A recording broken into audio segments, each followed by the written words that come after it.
Media polls, ranked 6th in the country nationally. Your preseason player of the year in the league is here, and they're trying to win the Big Ten tournament for the 3rd time in a row. I am pleased to be joined at the set by Lisa Bluter, starting her 24th season at Iowa. Yeah. Gabby Marshall, who has started all 68 games the last 2 years, and Yeah. I'm sorry, are you new here? I'm new, yeah. Introduce yourself. Freshman. Yeah. Oh, that's it. Caitlin Clark is here with us. It is great to have all of you here. Let me go down the line. Coolest thing about making a Final Four?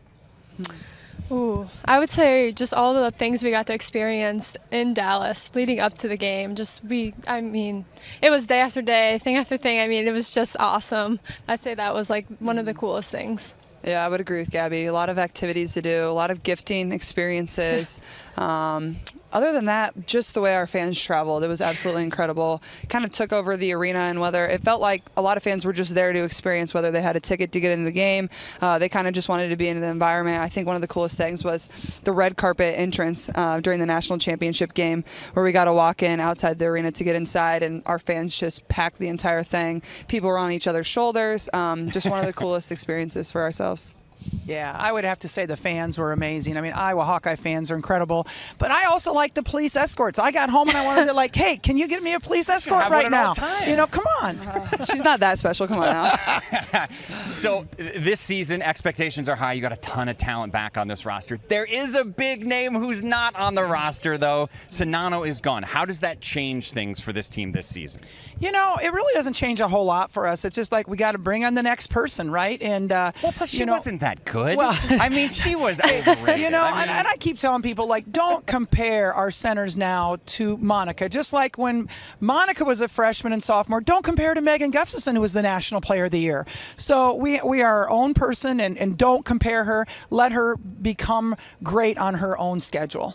How has the development been of the players who will try to take her minutes so far? Yeah, absolutely. I think there's, 3 really good post players that we have, and I think they all do different things really, really well. But like Coach Bluter said, I think, they don't need to be Monica. They can do things that Monica couldn't. They can do some things that Monica could. But I think the biggest thing for our entire team in general is just understanding we don't have to be what we were last year. Every year is new.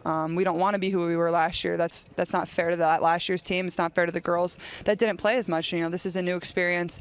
So I think just making it our own, making this year's team, 23 of 24, have their own experience, be great in their own way. I think getting everybody to understand that is, one of the most important things for ourselves. How good can Hannah Stuelke be this year, Gabby?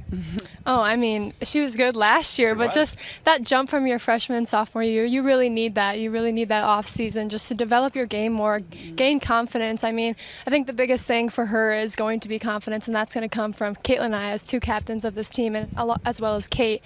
Just making sure that she knows we believe in her and we believe what she can do on that court and what she brings to this team is really, really, really needed.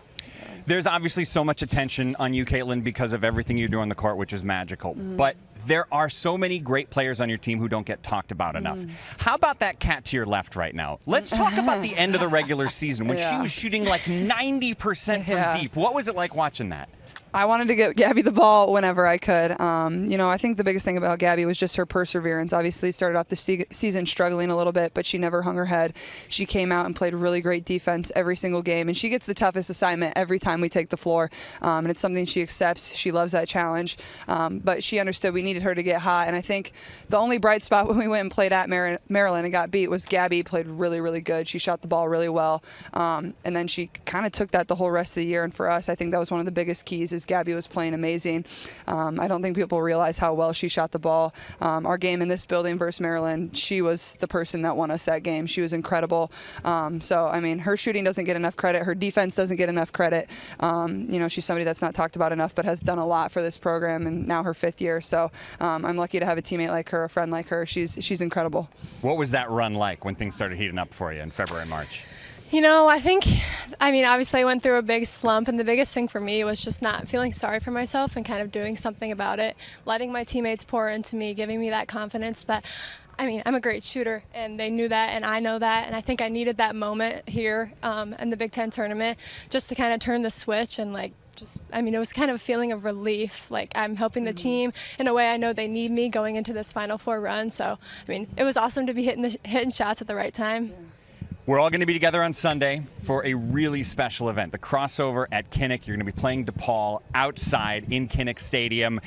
How excited are all of you for this opportunity?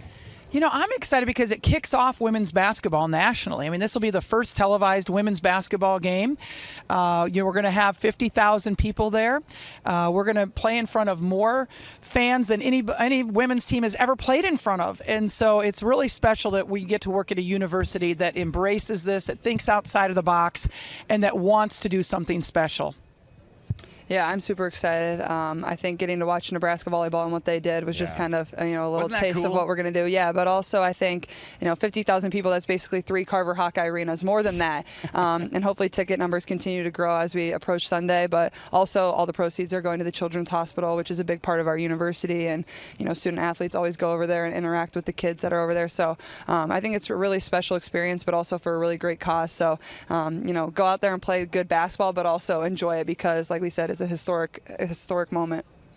Yeah, I'm really excited. I thought 15,000 was a lot, so playing in front of like 50+ thousand people is going to be amazing. We get to run out of the tunnel and do the wave just like football does, so it's going to be just all around a great day. And then, it kind of puts the sport in perspective. You're playing for something bigger than just basketball, and knowing that there's kids watching you that are fighting much bigger battles. So.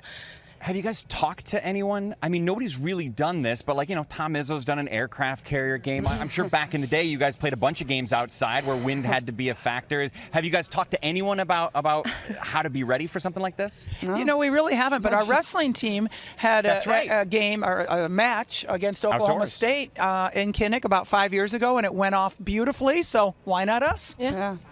We kind of joke about the wind. Yeah, we kind of just accept there might be a few air balls. Yeah. But, personally, I'm not going to a park to practice before we play out there. We're going to have a shoot around the day before, so that'll be nice. But everybody pray for good weather. That's the thing we need. Let's keep it dry, right? Yeah. Let's keep the rain away. It's going to be such a cool event. Caitlin, Gabby, and Lisa, always great seeing you guys. Have a great season. Mike. Good to see you, Mike.